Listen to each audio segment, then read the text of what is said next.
Welcome to This Organized Life. If you're a mom, wife, or coffee lover seeking advice on how to reduce clutter and reclaim time, look no further than your host, Lori Palau, founder of Simply Be Organized and author of Hot Mess, a practical guide to getting organized.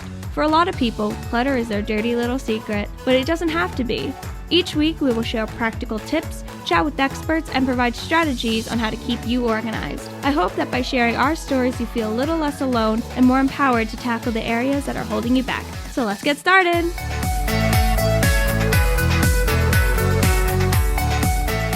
Hi, everybody, and welcome to today's episode of This Organized Life. I'm your host, Lori Palau. I'm so happy that you're here today.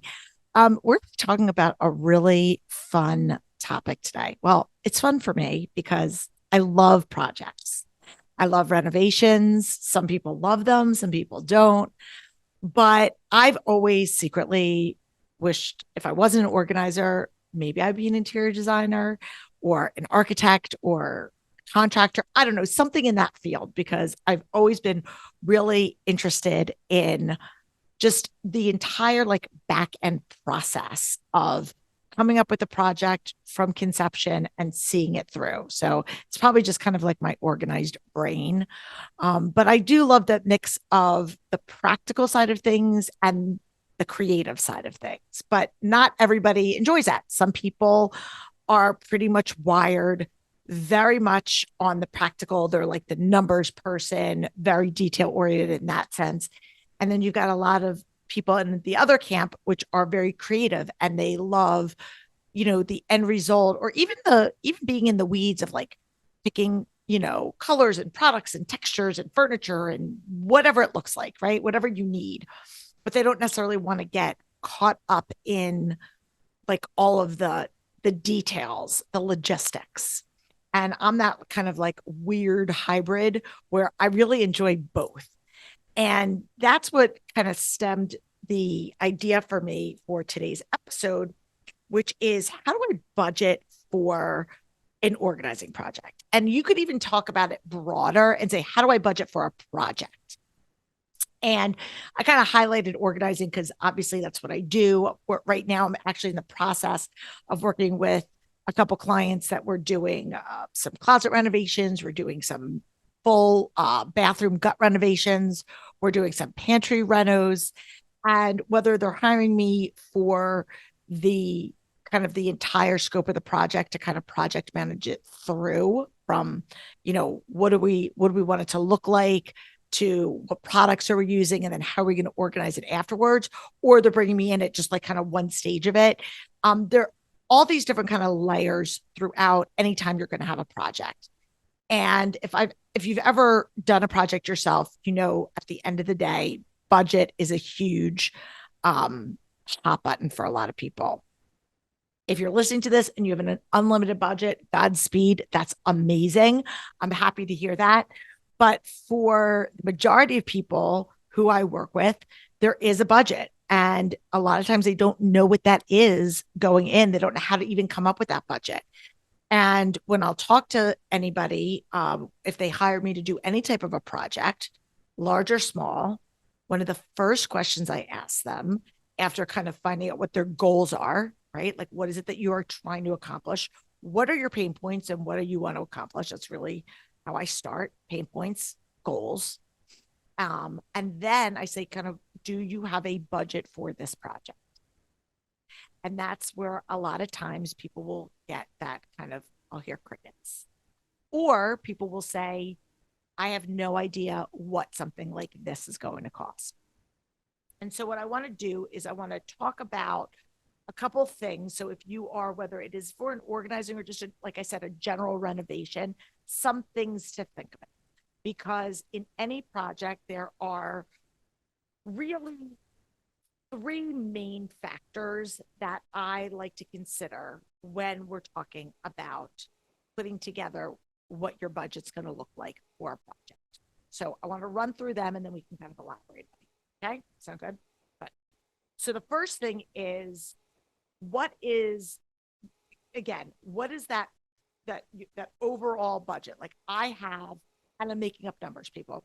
I've got $5,000, I've got $10,000, I've got $50,000. I have this amount of money what is my overall number that I can comfortably afford and that I'm willing to invest. Notice I say, and I'm willing to invest.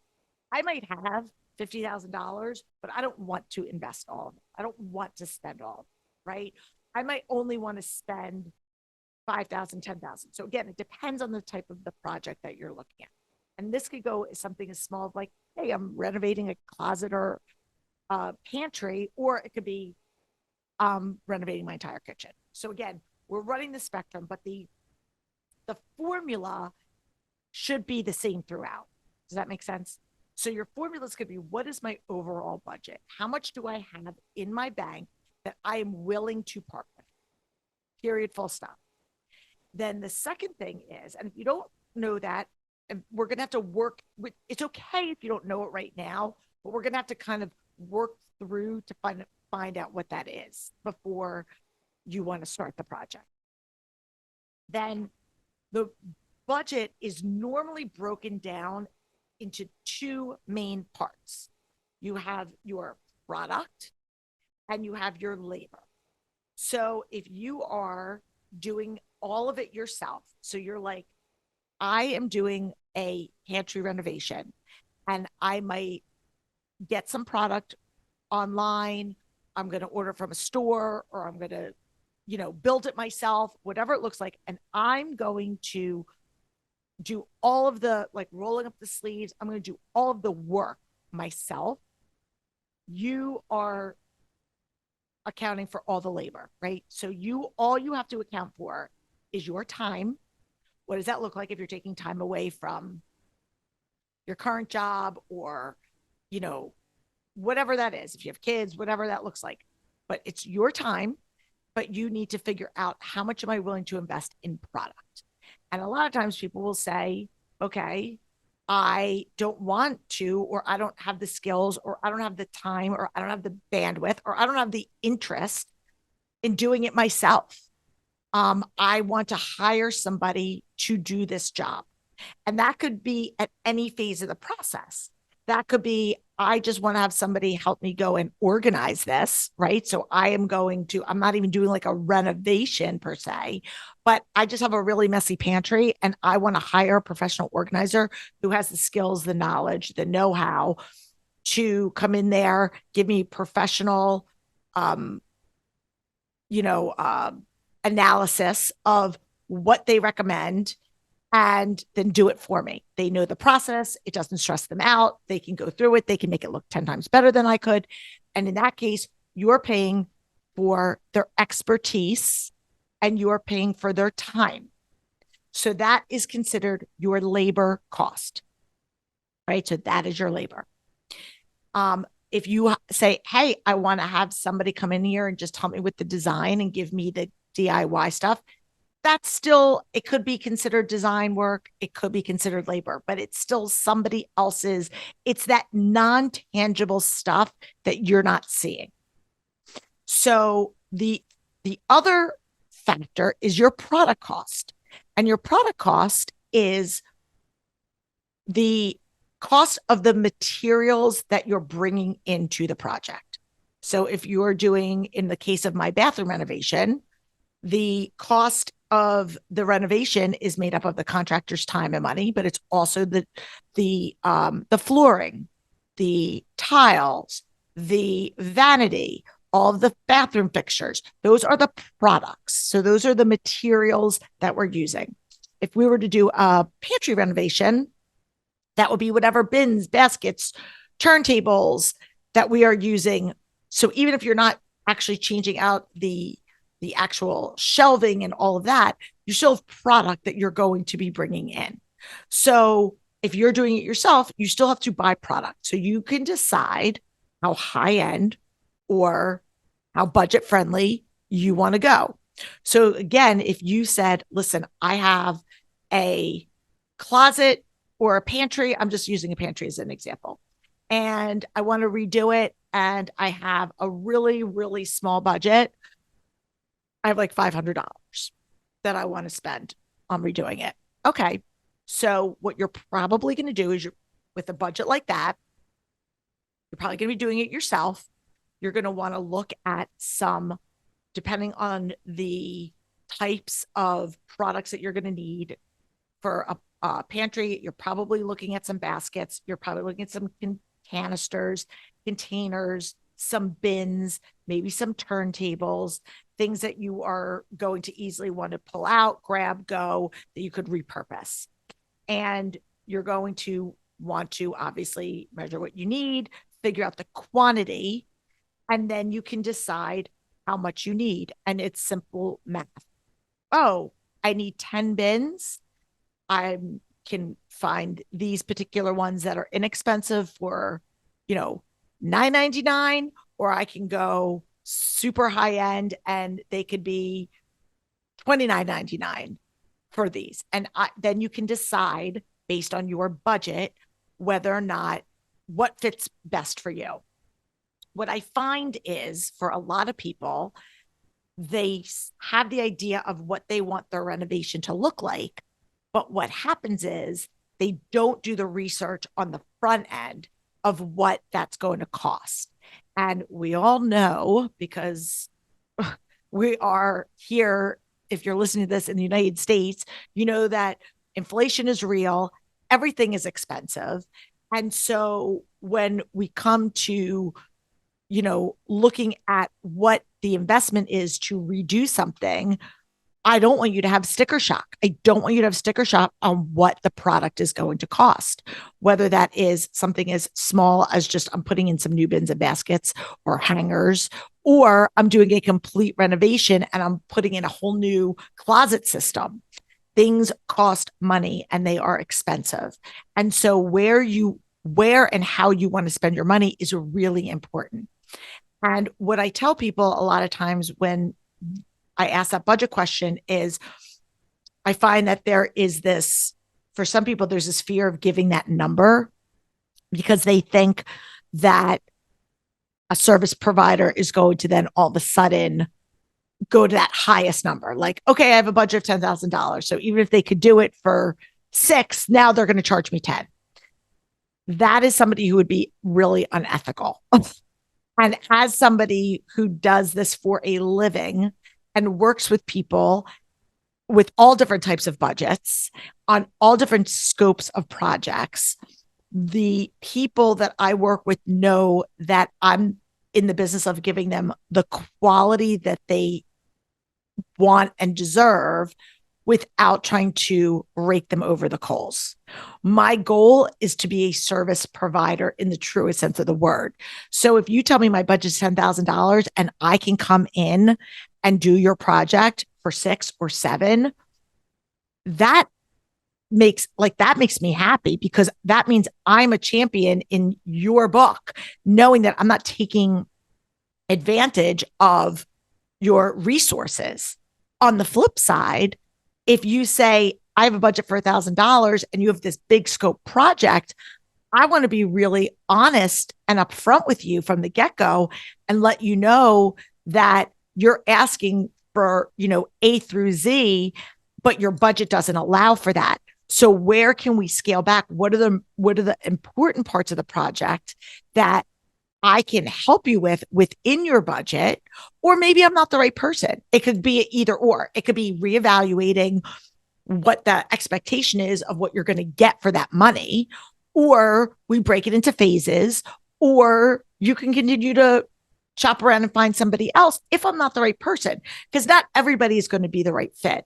But I think for so many people, they just avoid that budget conversation because it can be either awkward. And this goes on both sides of the fence, people. This is as much for the homeowner person looking to have this project as much as it is for a service-based provider, specifically my professional organizers or designers who are listening to this, or, closet distributors who are working with people one-on-one. Is we're going to have this conversation sooner or later. So why not put our cards on the table from the get-go? Let's talk about, but it doesn't have to start with price. Let's talk about what your pain point is, what is going to solve your problem. And then you could say, okay, how much budget do we have to do this? So I hope that makes sense, because again, you want that pain point solved. And maybe it can be solved in stages. Maybe it has to be solved all at once, but it doesn't.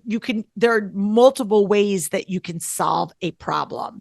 And I don't want anybody, I've been witnessed way too many times of coming into a situation when it's already been escalated at the uncomfortable problem stage. Somebody started working with somebody, and whether it was a contractor or another organizer or designer, and they were just, going through all these things that they liked and they wanted, and there was never a conversation about how much it cost and what the client could afford.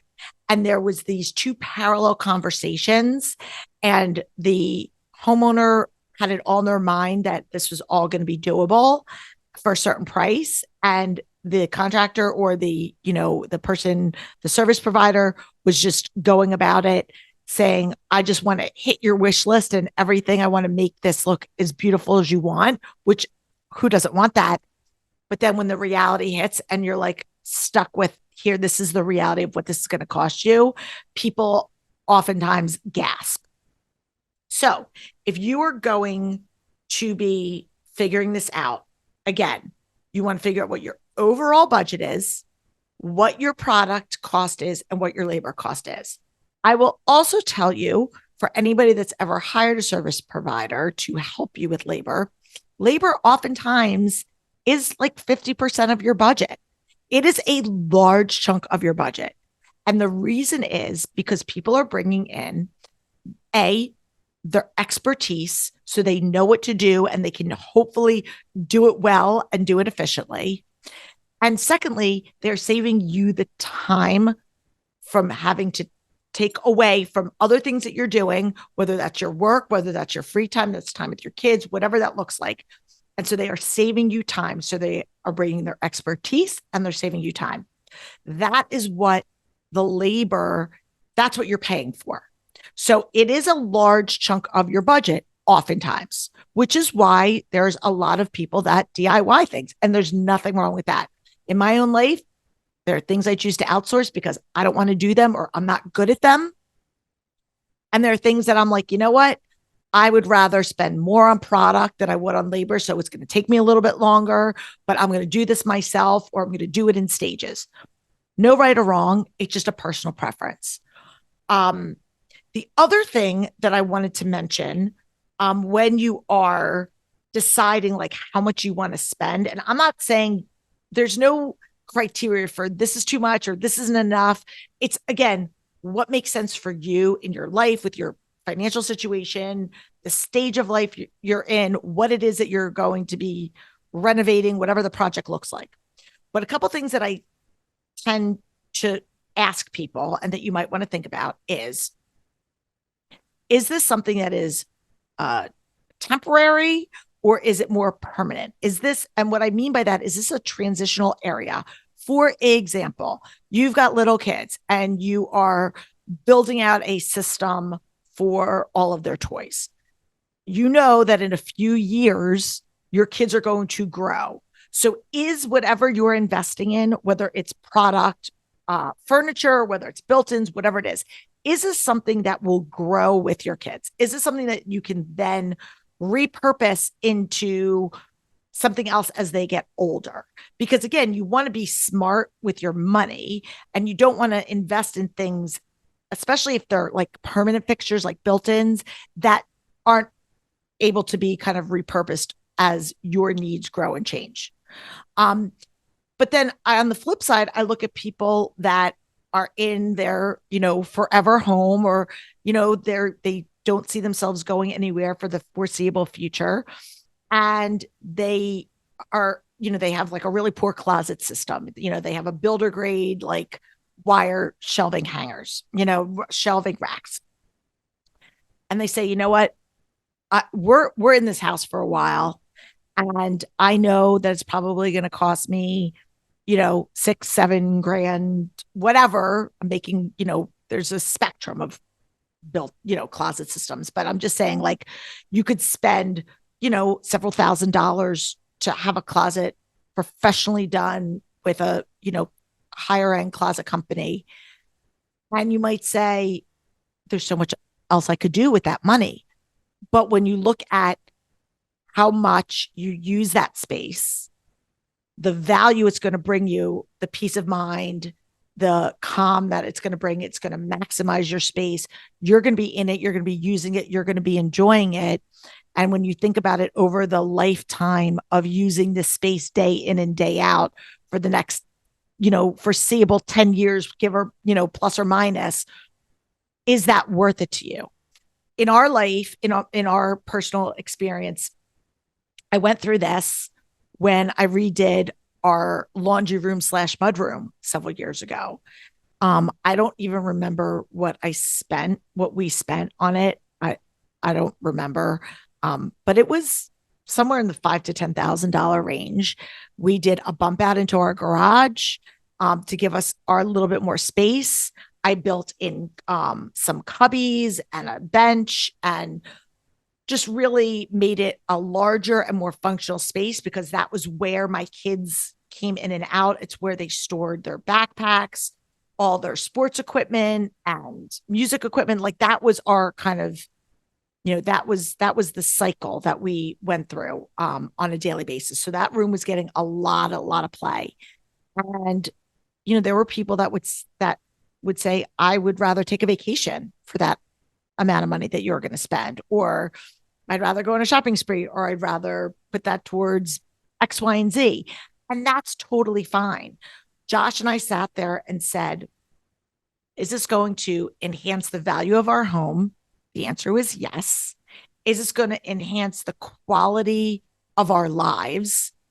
Yes, because we were going to have actual dedicated space for these things that were like recurring things in our life for a while with the kids. And even now that they're grown, we use that space, obviously.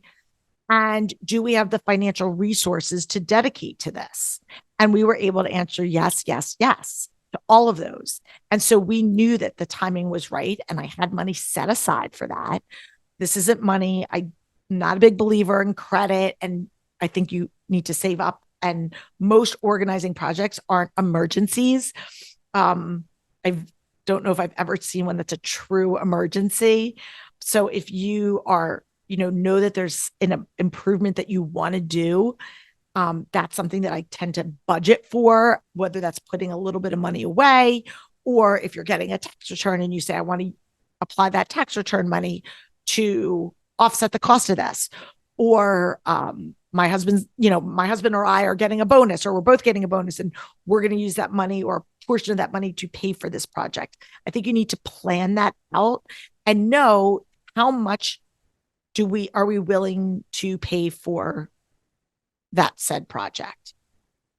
And again, if you have a lot of grand plans, which if you're like me and you're an HGTV junkie and you're constantly watching things and you get all these great inspiration ideas, like don't not do that.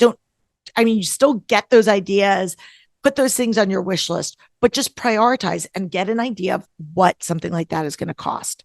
If you've done projects before and you have a contractor that you work with, or if you have a relationship with a professional organizer and you want to know like, hey, I'm thinking about doing this project and I would like to start budgeting for it. Could you come and give me an estimate for that? That is such a fair question. And I love that when someone comes to me because again, not everything has to be done right now, but if you can come when you're at a place of like calm and saying, this is what I'm thinking and I want to plan this way. If you plan it out and you know what the budget is, then you don't have to necessarily skimp on things on your wish list because you've adequately had time to save up, budget for it, and there's no surprises. So again, few different factors for an organizing project. If you have questions about what something costs, reach out to us. I love to be able to answer questions. And all of my organizers that are in my SBO partner program, This is what we do for a living.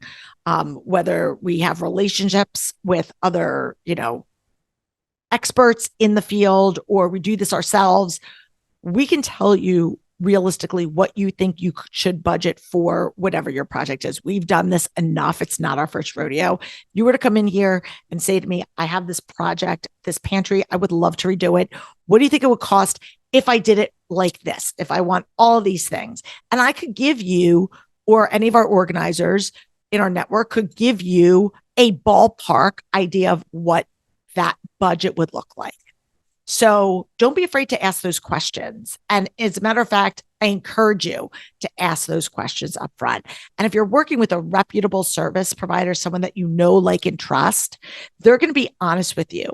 And they're going to tell you, you know what, you can go this, and this is like, the super high end version, or you can get this if you want to do a more budget friendly option, but you're still going to get the same kind of result and the same quality that you're looking for, or the same impact of what you're looking for. So that's it for today. I hope you like this episode. Let us know. We're doing these solo. We're trying to do more of these solo, really like targeted episodes for you, to give you some real action takeaways, because you tend to like them. So let us know. We're still going to have our interviews. We're still going to have guests on. I think it's great to learn from other people, but I want to be able to give you guys some specific actionable takeaways. So let us know what you think about that. Please do drop us a comment or leave us a review. Let us know. That's it. Until next week, I'm Lori Plow. Peace out. Thanks for tuning in. If you like this episode, please spread the love and share it with your friends. And if this is your first time joining us, make sure to click the subscribe button wherever you are listening so you never miss an episode. And while you're there, please leave us a review so other people know that our show is worth the listen. You can also find us on YouTube and Instagram at This Organized Life Podcast. And if you'd like to connect with us, you can head on over to our website at simply the letter B like boy organized.com, which is filled with tons of resources, including free downloads, checklists, links to our amazing organizing partners, and all of our digital offerings. I'll see you next week for another episode of This Organized Life.